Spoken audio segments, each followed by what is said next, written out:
Well, today we're going to go over one of the least used programs in Los Angeles for sure, Don. All right, you're here on the National Real Estate Cafe with Don Gatling and Gino Fronti, where daily we let you know what's really happening in the real estate and finance market and educate you as much as we can. All right. Well, today, thank goodness it's empty. No drinking on the job. I was messing around because we're going to talk about USDA loans. And here in Los Angeles, we don't use them much. They are usable in some of the outskirts, but it's very challenging to utilize this program where we live because of the purchase prices. Our purchase prices are very high, which means you have to have a high income to qualify, which disqualifies you from the program. So not used very much here, but it does have great advantages. In some parts of the country, it's one of the best loans possible. All right, let's flip to this first slide here.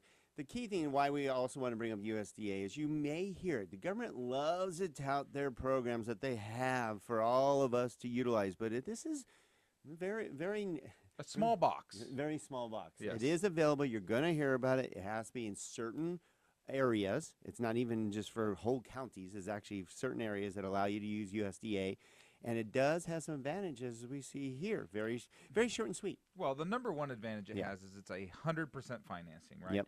And I know that that's got a negative connotation to it again, but you know, this is actually a pretty tough program to qualify for. The debt to income ratios are extremely tight on it, and FICO's requirements are pretty tight. And the system that's used is called GUS, that's used to underwrite, is pretty strict. So I would say Gus not so nice. He's not a nice guy.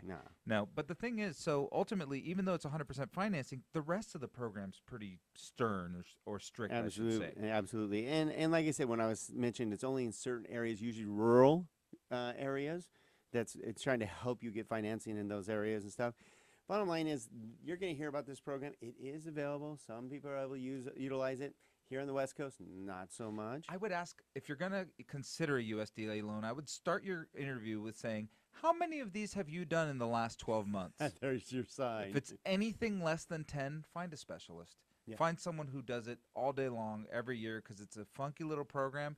And you're going to walk out with a pre-approval letter that might not be any good. So make sure you do your due diligence. There you go. See, you're right here in the National Real Estate Cafe with Don Gatling and Gino Fronti. And you can get more. Actually, just check us out on our website, nrecafe.com.